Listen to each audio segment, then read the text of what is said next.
There's only a few ways of doing it over the years. Now, so just kind of to set some scope here, we're going to be here for about the next hour and a half. It's an interesting times, and a lot of changes. If you enter the world of cryptography, there's some changes that can take place as well as should take place. I can't guarantee anything right, but I thought we'd kind of go around with some introductions, and I guess I'll start. Hi, my name is Ilanka, and I've been running or co-running the Kryptos group for a while. I have a big website on it, and I speak on it quite often. And then I'll go around kind of, what is your name, what is your interest in Kryptos, and if you have one burning question, go ahead with what is the burning question? What was the second question we were going to Carl Ellis. The thing just fascinates me. Julie Land. I have a site, the Kryptos Project. Pete Bullock. I got interested in cryptology stuff because there was this Forrest Fenn poem treasure. Oh, the Forrest Fenn treasure. Yeah, and I saw a little news article, and then I thought, this sounds interesting, and I never felt more alive when I was trying to do that. And then I ordered the books and stuff, and then I decided that wasn't the real McCoy. It wasn't a real thing. Maybe it was something kind of like the Bletchley Park puzzles or something, but maybe not. I don't know what it is, but I just deemed that it wasn't real. So I said, I need something real to work on. And I said, crypto. I am Jim, better known as Fitness Jim. And my interest actually comes from attending one of Ilanka's presentations back, I'm going to say 2003 or so. Yes. And she's been at it for a while, and I've been trying to understand all the stuff with cryptography and everything associated with it ever since, and have learned a lot. And none of it has helped me to solve this thing. So. Denny McDaniels, according to the article, I'm the one who flopped on the couch after a volleyball match and solved part 3. Flopped on the couch. Randy Thompson from Tucson, Arizona. I guess I started looking into this maybe around 2006 after discovering it in some Dan Brown website thing. Those are fighting words around Jim, so I try not to mention that. Anyhow, so I've been coming to these things, I guess the fourth time. Every couple of years. Yeah. I'm Doug Price. I actually worked for the Fort back in the 70s, but I was never a crippy. But I was doing other things, computer stuff at the time. But picked up an interest in cryptography after I left there and was looking at a couple different things, Beal ciphers for one. I was following that, I guess, about 15 years or so ago when Carl Hammer was still alive and pursuing some of those things. Interesting group. Stumbled across this group and it looked interesting, so been playing with it ever since. Well, man, I caused a lot of this. When did you find out about it? Right. So anyhow, let me introduce him because he's. I've had an education in my side. We all are saying these things, and I look at cryptography as building things. There's other aspects, and it would really be from your perspective, in the sense of if you had a cryptographic paradigm,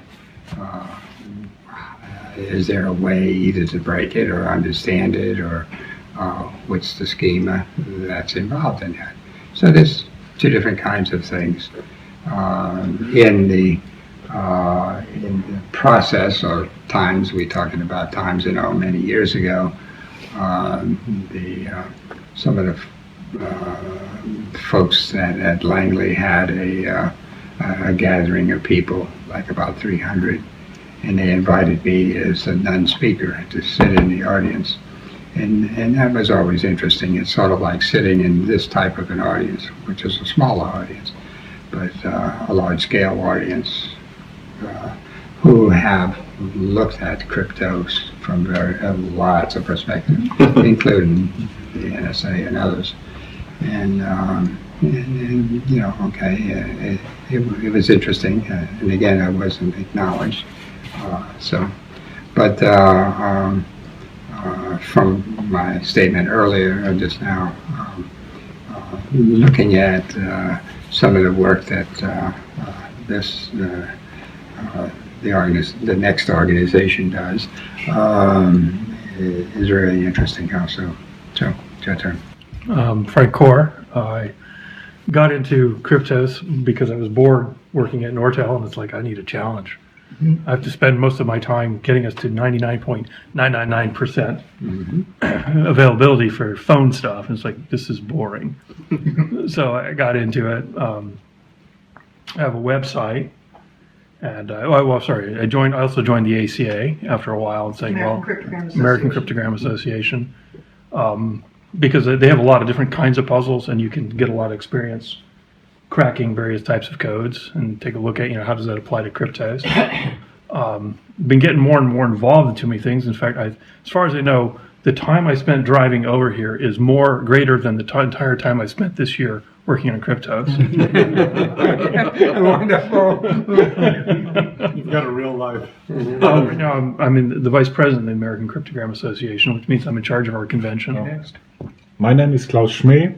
I'm interested in encryption history and unsolved code and things like that in general. And I write about this stuff on my blog and in my books, mainly in German. Breyer, a former professional cryptanalyst and currently an amateur cryptanalyst.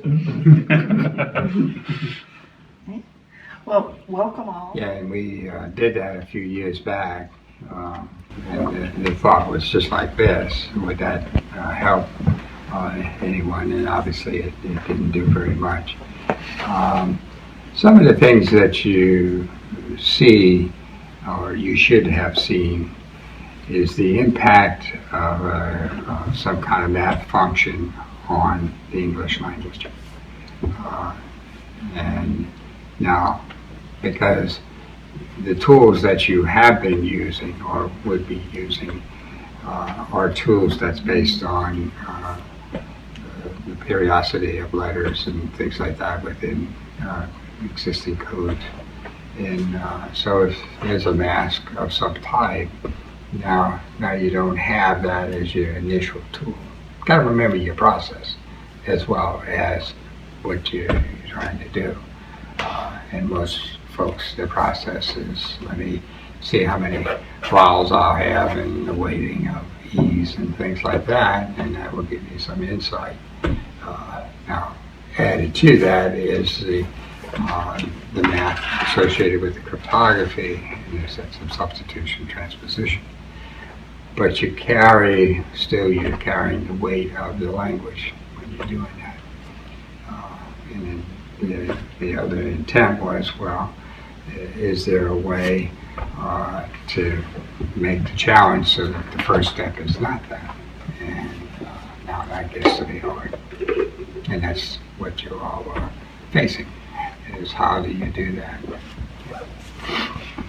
Would you be able to, I'm reading the first question, would you be able to, I may ask, organize an official business trip for a small group to a CAA ground?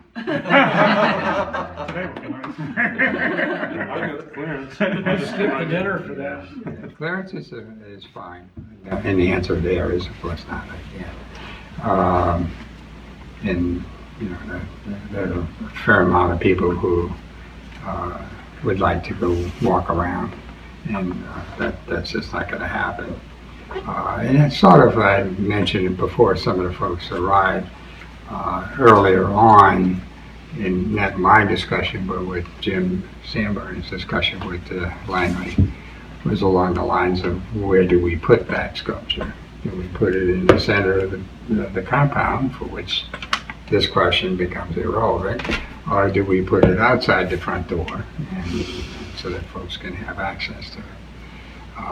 And it was decided, and I don't know all the reasoning, but I can surmise, let's put it in the center because It'd be pretty crowded out there all the time. Yeah, you have that, and then they paranoid on that even nowadays too. So because of all the other kinds of things that have taken place, so where you put it is sort of a fundamental question, and that leads into this type of thing that says, well, the best you can do is what is either on the internet, or if you talk to someone who has access, what did they see or not see? And that's sort of where we are for a lot of years. Let me read the next question. Did you ever meet David Doyle? I don't remember. I know the name, but I don't remember meeting that person.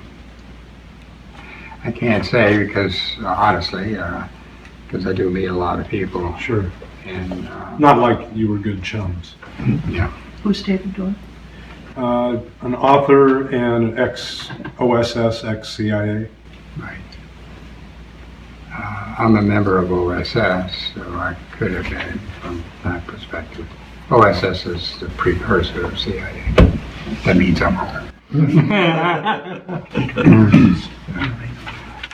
But to answer that question, I don't. Perhaps. It could have been a perhaps, but I don't know it offhand. Was Jim Sanborn's dismissal of ID Browse as being a mistake corrected? Did you play any role in embedding any other intentional misspelling? That's always interesting. When you're doing these types of things, and I'm going to say it in abstract as opposed to answering the direct question. When you're doing these things, you look at the intent again. The intent was, or still is, if I had to communicate to Alanka or any of you in a foreign country or out of the phone call away, and I wanted to do it over a period of time, but I don't know when. When I'm saying all these kinds of things, if I knew when, it gets kind of easy. I'm going to call you at 12 o'clock tomorrow. But if I don't know when, that gets a little bit more tricky. And then I have to do something that that you could come back years later and recreate. And that's one of the challenges. You've been put into the posture of recreating without having prior knowledge. The person who I would be talking to would have prior knowledge that, one of these days, somebody like an Ed is going to talk to me. And if so, how do I do that?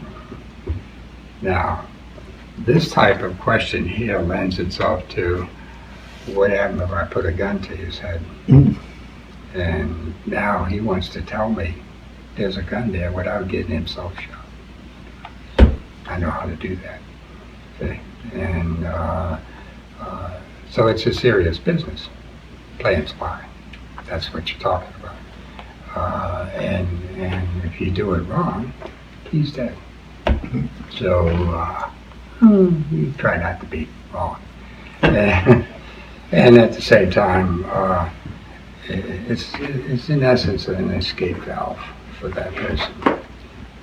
Now, we all understand, I mentioned earlier, the cryptography is analog, but the person is also analog.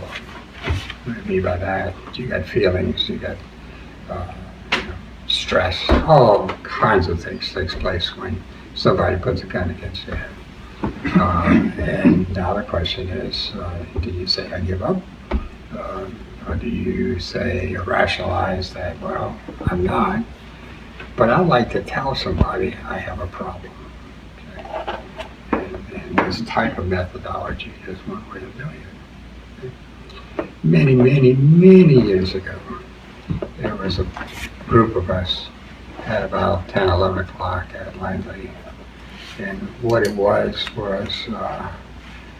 some tapes were done overseas, and it was actually a captured person, and that person was trying to tell, or at least the belief was, to tell that, you know, say hello, tell my wife I'm all right, or things like that.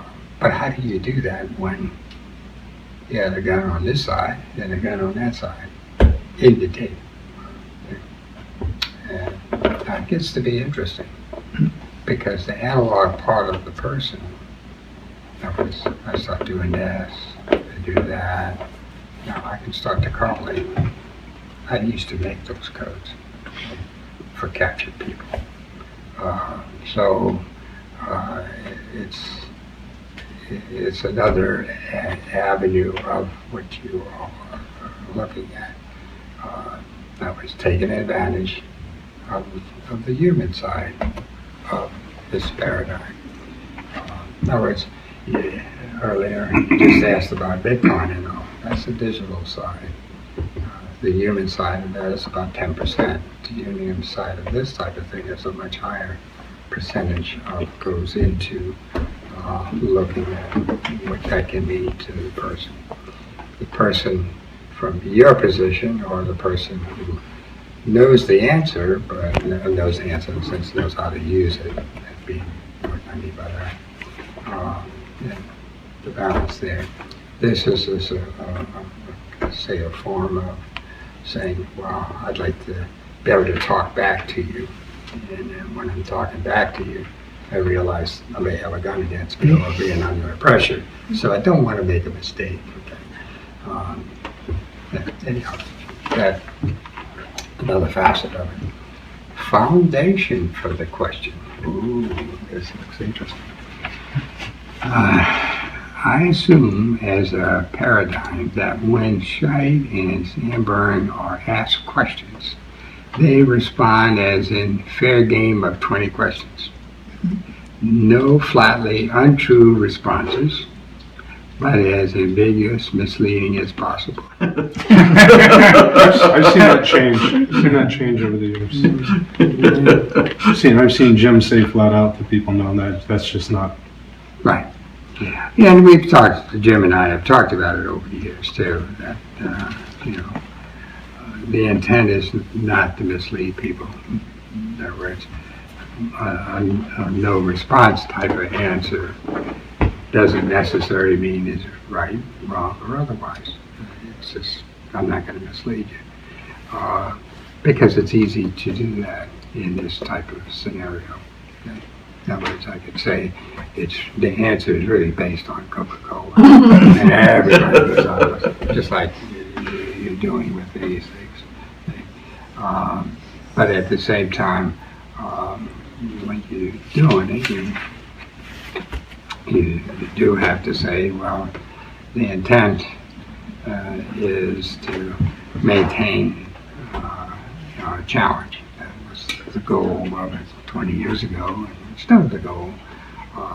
And from my seat, it can be a fun thing. The fun part is to see how folks approach the problem. Just like I get the chance to talk mathematics to people, and half the problem is how do you approach the problem, as opposed to figuring out all the paradigms and the algorithms and things like that. As do I use Coke as my source, or you never get an answer out of that.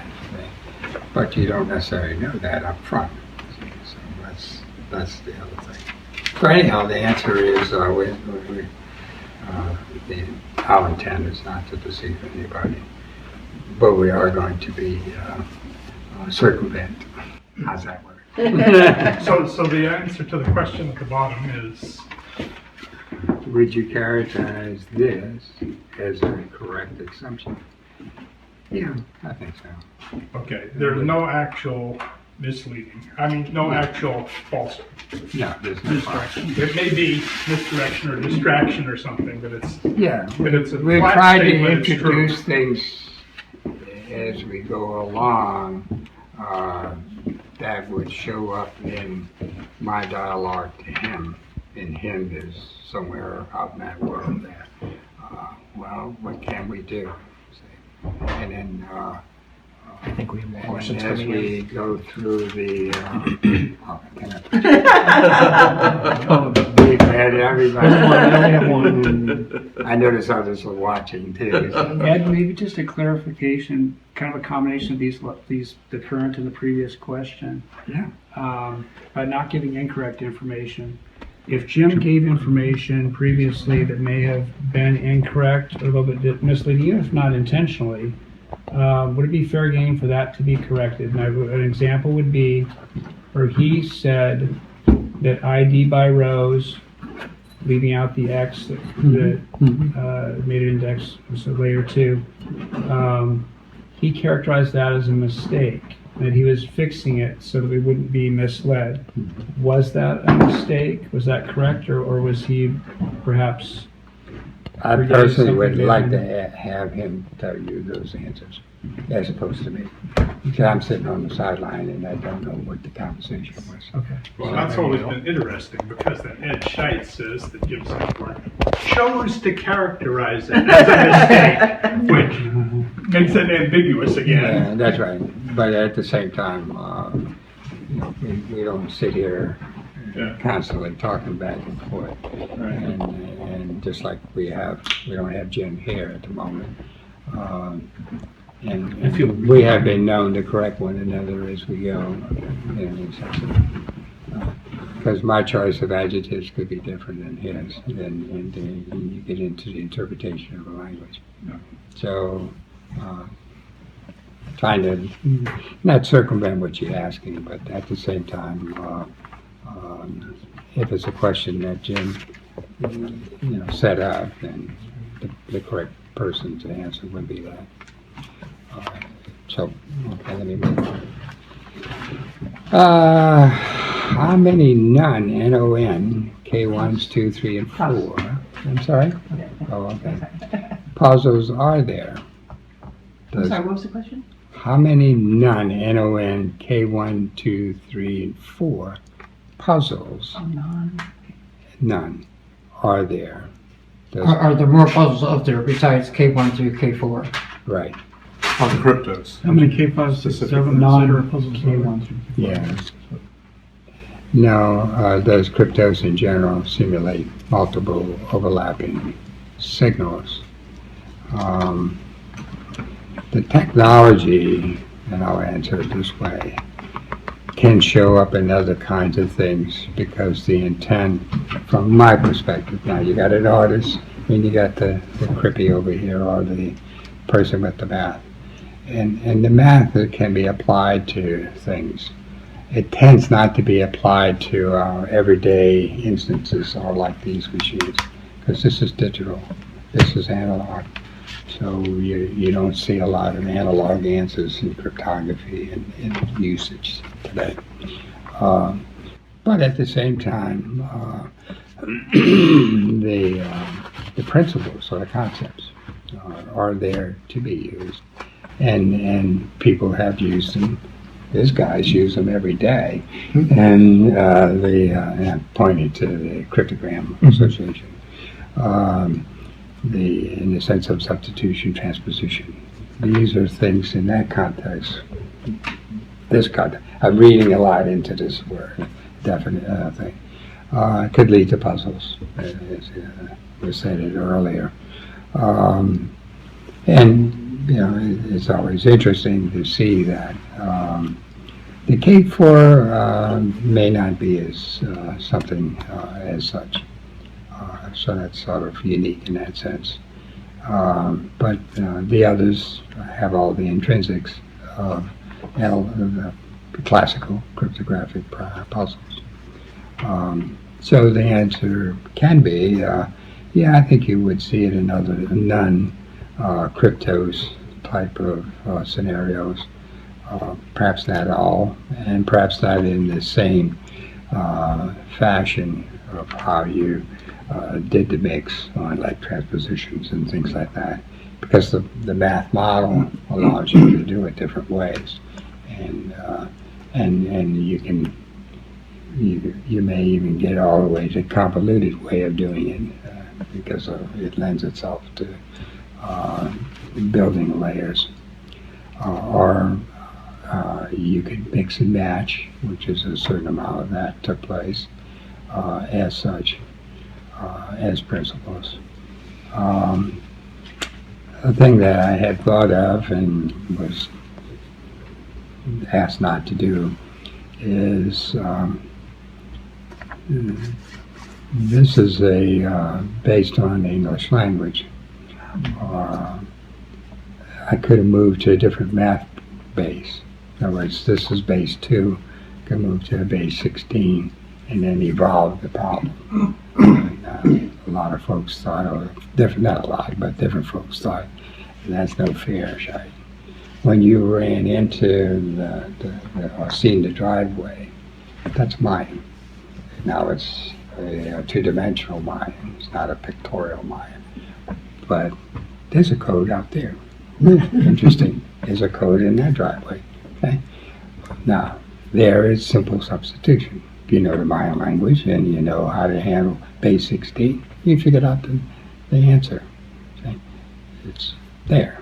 Well, taking that and throwing it into adding transposition and some of these other techniques, it would give you another sudden headache for sure. Okay. So those are the kinds of things that can take place. Because my example earlier, he's from Slovakia. Right? Now, can I map my schema to his language? Or if I pick a abstract Roman language that it's not really on everybody's tongue, and then suppose it's not in everybody's computer database. Navajo comes to mind, okay? Then it helps me because it narrows down. How are you going to get to that first step? Okay. So I think I hope I answered this. I think one of these, I think this was. Oh, there's another. Oh, almost got away with it. No, I didn't intend. Well, somebody else's, so. Have Jim's sculptures been changed out with new sculptures near the beginning to give them added life? Because the characteristics are different than the easier to solve originals. Well, again, we'll see Jim tonight. This is a good question for him, really. But Jim is like, I think, most of us around the table, as and just heard in our testimony. You learn as you go.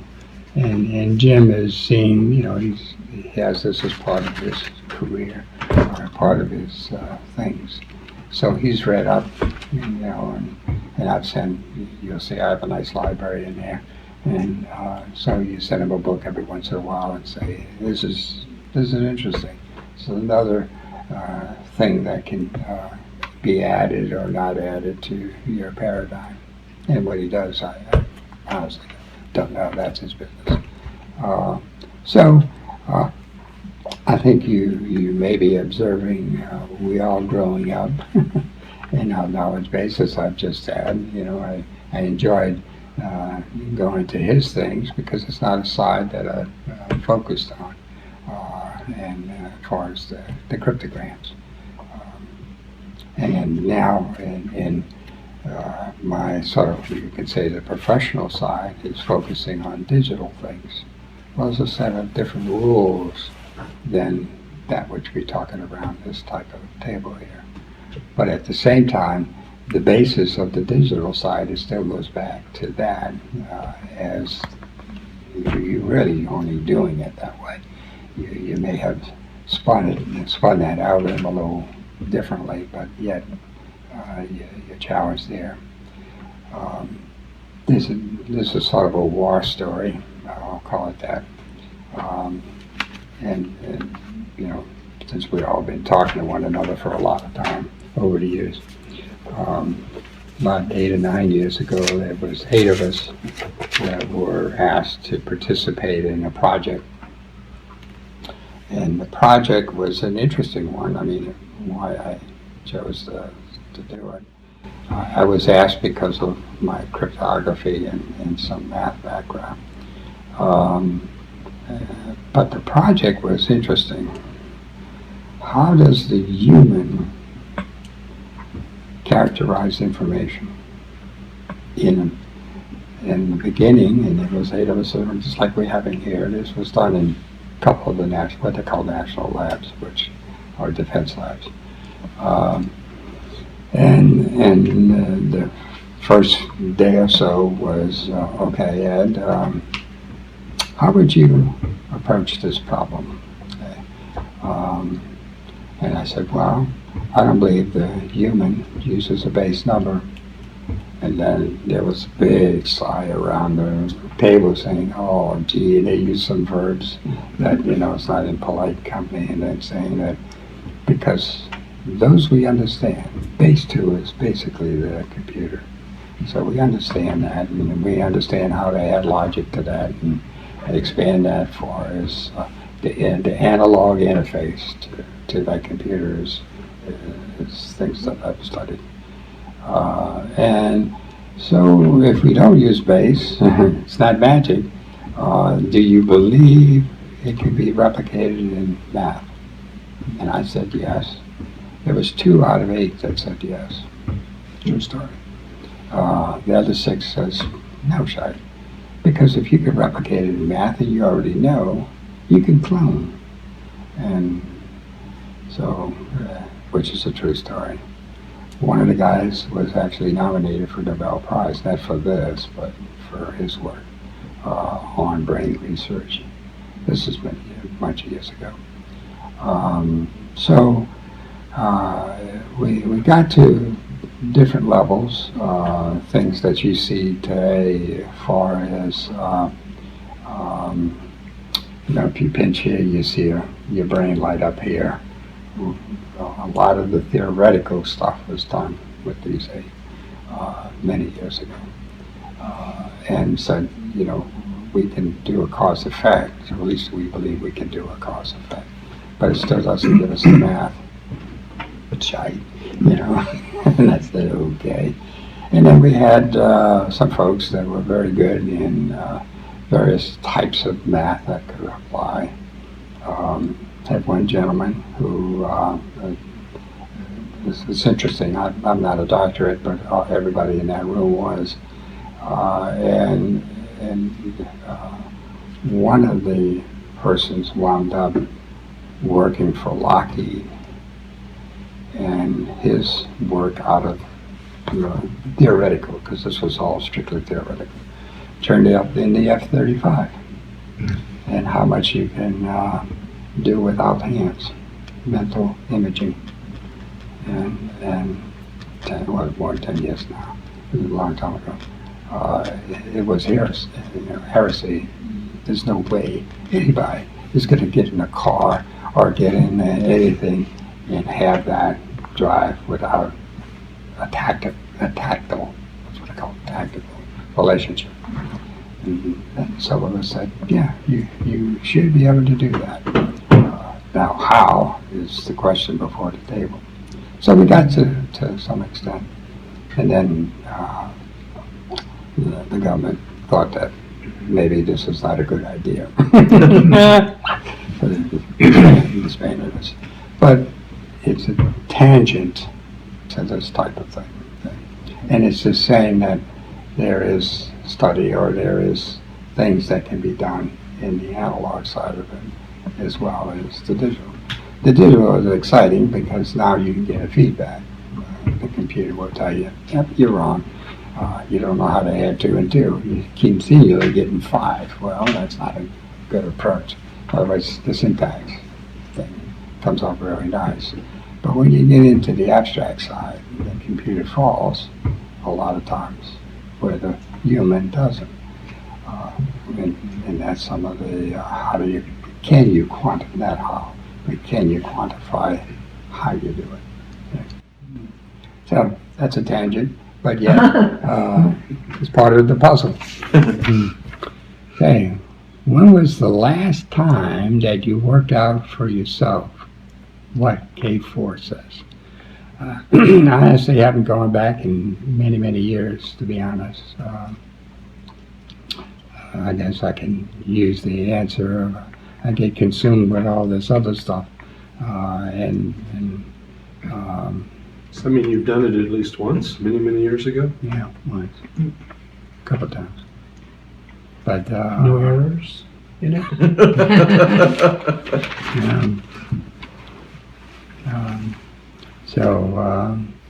But It's interesting.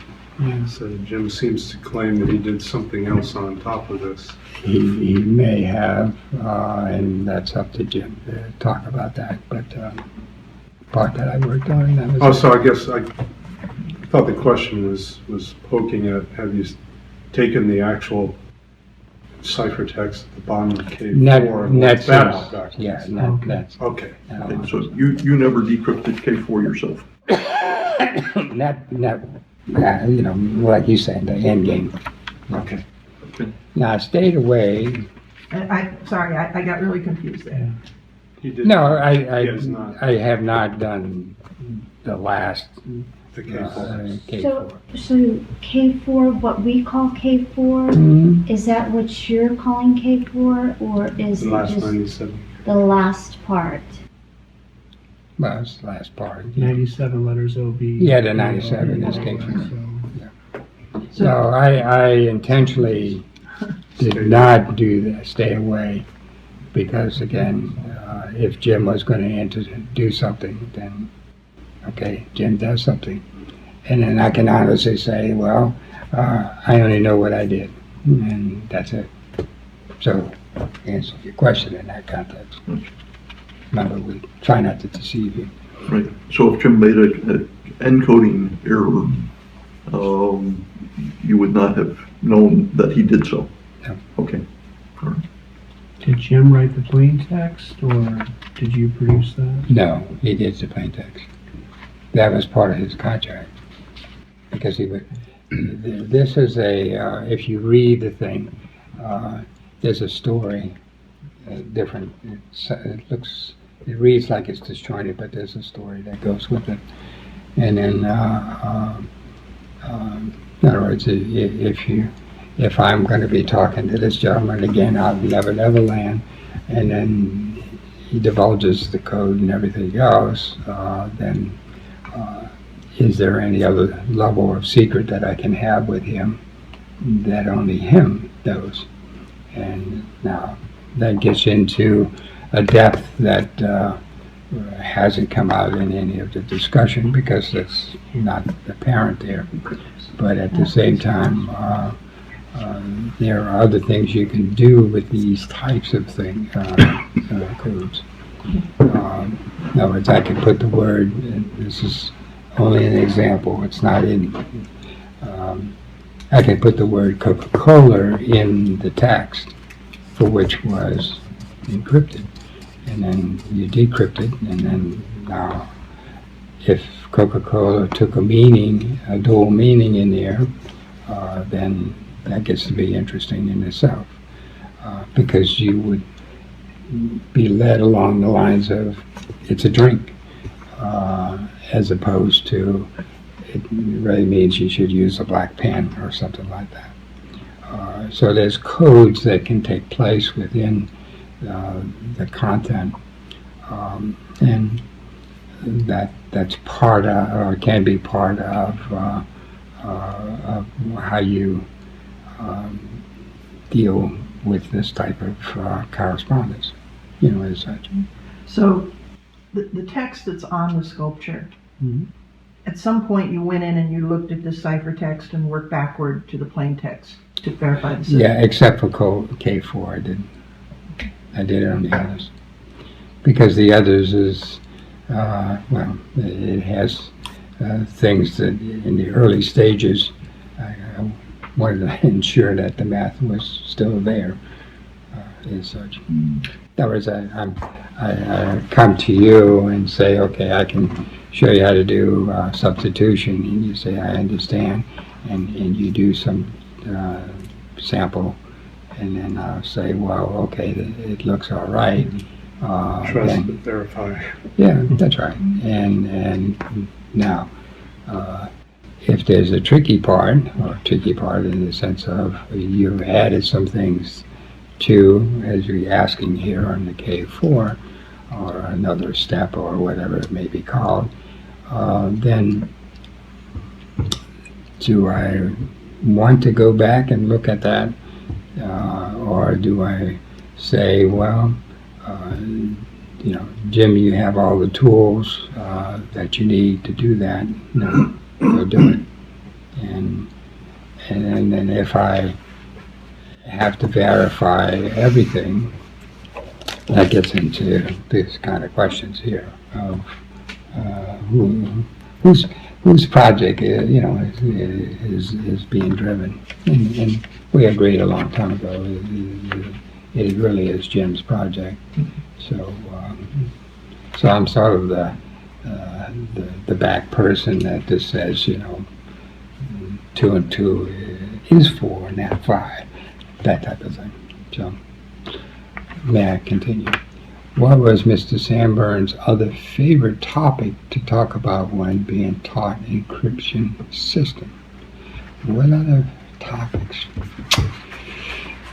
Well, he talked about what he was planning on doing as far as the sculpture is concerned.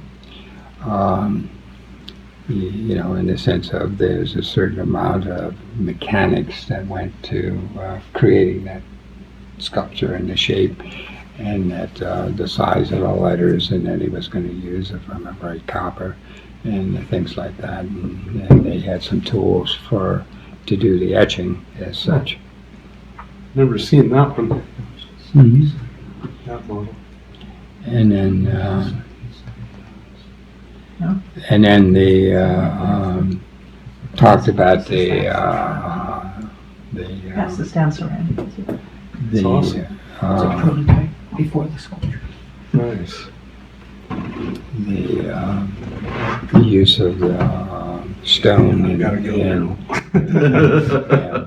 the other pieces that are part of that in the pool and things like that.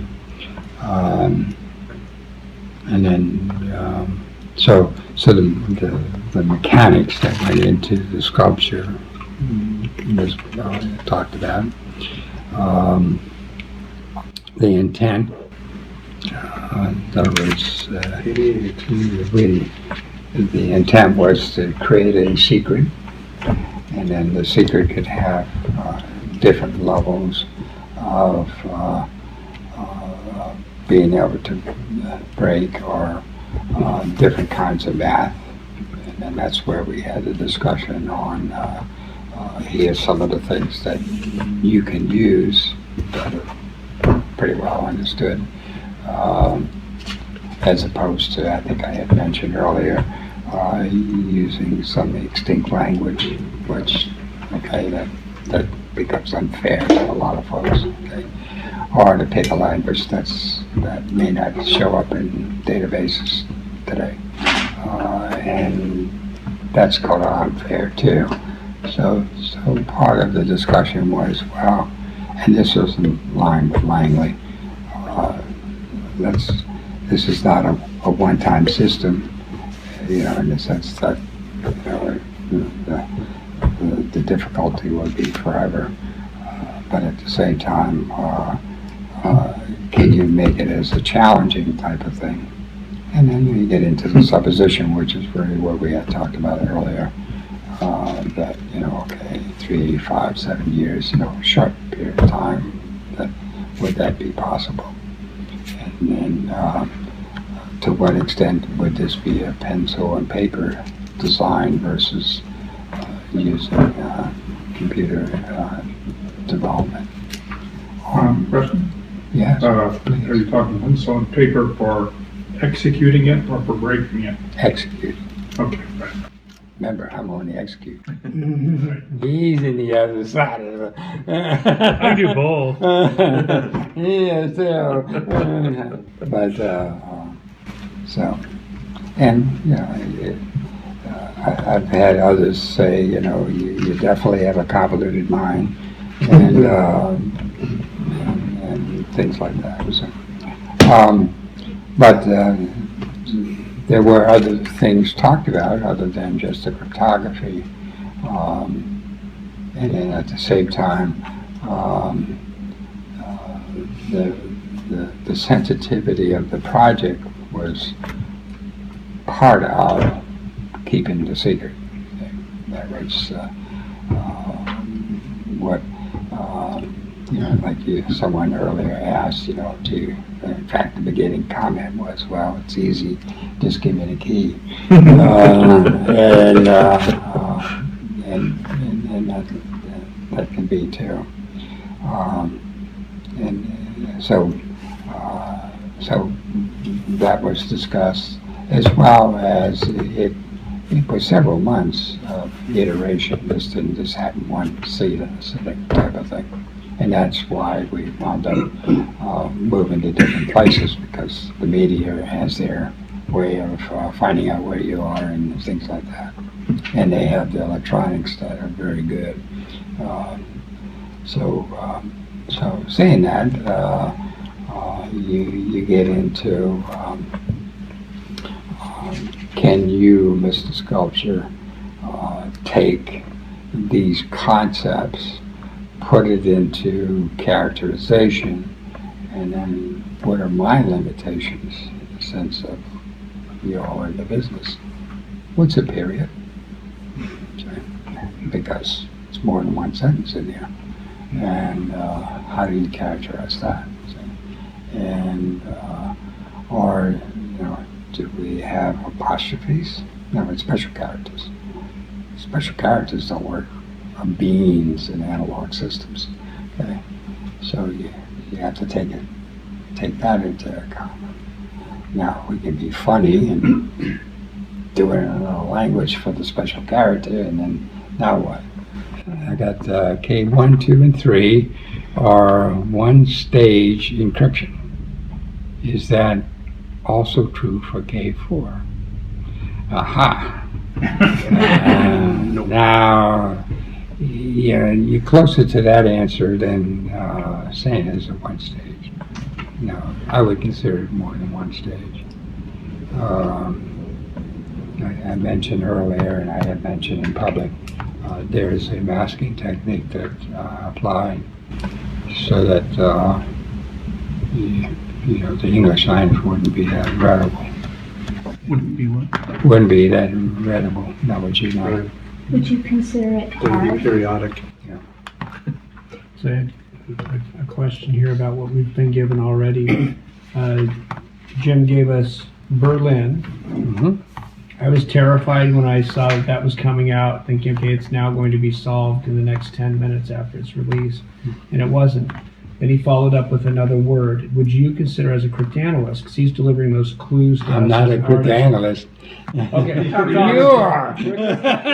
You're a cryptographer. You're right. You have a sense of the other side. Yeah, I of want the to coin. keep it good. Yeah, that's right. But Jim is giving us clues without maybe a cryptanalyst or a cryptographer's sense of what is really a clue. And so when he gave us that and we didn't break it immediately, I think most of us realize that if we get another word, it doesn't give us anything else other than just a copy of what we've got already, is that this matches up. Right. And we know that. So if he gives us asparagus next year and Ozymandias 5 years from now, that doesn't give us any more than Berlin did, I think. Would that be a correct way to That's say where I need to defer, because what you are doing is from an analytical side, breaking down the process.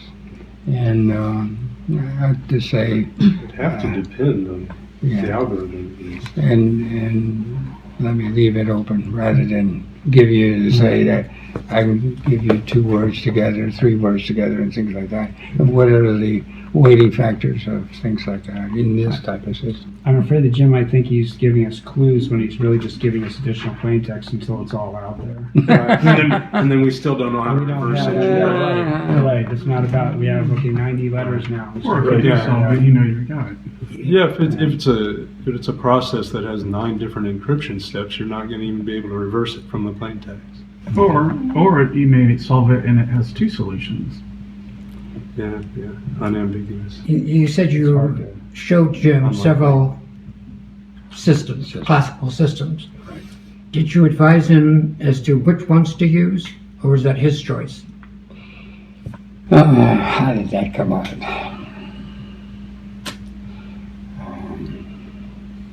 And the next question is, what other systems did you show him? Similar to you. Besides your position. I can tell the NSA people here. Thank you. Yeah. No, The answer is yeah, we showed him, but I just don't remember how he selected it. But it was his selection. Yeah, at the time, I believe it was. So you showed him the how, and he did the This is from a member of the group. What? the what. Yeah. Right. Because that was part of the discussion as such. In other words, he's a sculptor. He wants to put his touch on things. And so he could do that either through the metal or he could do it in the content, which is really what we're talking about here. Yeah, but I don't remember. Why would he use the same system for two different parts? If there were a number of things available, why use the same one twice? Well, that now you, I can't answer the question directly because that's a Jim's call, but I can answer it in the theoretical side. And the theoretical side says that's a human call. That's what I count on. In other words, I can tell you to come up with this answer. There is a linear answer, but I can also say, and I mentioned earlier, if I put a polynomial to this, there's a nonlinear answer. Now, is the nonlinear answer nothing logical to that? Does it fit into this type of thing? It's sort of like you're going to start to reverse engineer some of these digital algorithms and figure out, well, how do you get the answer out of something that starts in English here and works that way? See? But if you showed him like 10 different systems to use, 10 different types of Well, I can cryptosystem. guarantee I didn't show him that many. 5? Oh, you're trying to go for it. Still okay It's not now. that. Put it that way. I think you've gone past your one question Yeah. quota. No, it's fair. It's a fair question. Can someone quickly tell me which came first, the Cyrillic projector or the Kryptos sculpture? Zero. I have to go fetch my daughters at 5. They're over in Reston. I'm going to go get them and take them back to. You want to show? Yeah, And maybe there was so. one more question, which is Oh, I'm from a sorry. member of the group. Where's it at? It should be the top one. It should be that one. And I think okay. there was one other question in there too. Oh, I'm sorry. Okay. Did I? This Do one? that one first. I want to do that. No problem. I try. Are duress codes written and usually used in Kryptos? If usually, then is that the clue in plain sight? Visually, so dress codes are usually Visually. written in visual. So in Kryptos, there's always an implied thing that we're missing a clue in plain sight. Would that be something visually? Visually.